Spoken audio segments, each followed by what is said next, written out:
আজ ৬ মে দেশের বিভিন্ন অঞ্চলে তীব্র তাপপ্রবাহ অব্যাহত থাকায় জনজীবনে মারাত্মক ভোগান্তি সৃষ্টি হয়েছে। আবহাওয়া অধিদপ্তর জানিয়েছে আগামী কয়েকদিন তাপমাত্রা আরও বাড়তে পারে, তাই অপ্রয়োজনে বাইরে বের না হওয়া এবং পর্যাপ্ত পানি পান করার জন্য সবাইকে সতর্ক করা হয়েছে। রাজধানীর গুরুত্বপূর্ণ সড়কগুলোতে যানজট পরিস্থিতি দিন দিন ভয়াবহ আকার ধারণ করছে।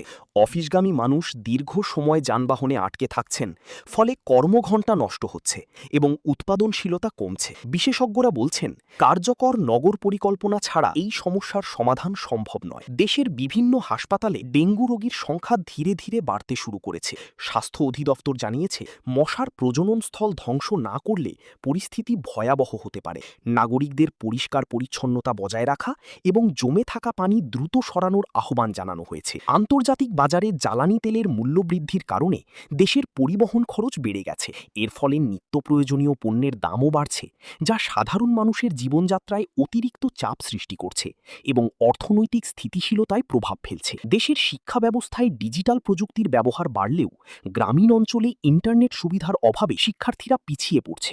বিশেষজ্ঞরা বলছেন এই ডিজিটাল বৈষম্য দূর না করলে শিক্ষাক্ষেত্রে সমতা আনা সম্ভব হবে না এবং দ্রুত উদ্যোগ নেওয়া প্রয়োজন। দেশের শেয়ার বাজারে আজ লেনদেনে মিশ্র প্রবণতা লক্ষ্য করা গেছে। বিনিয়োগকারীরা সতর্ক অবস্থানে রয়েছেন এবং বাজারে স্থিতিশীলতা ফেরাতে নিয়ন্ত্রক সংস্থার কঠোর নজরদারির প্রয়োজনীয়তা অনুভব করছেন।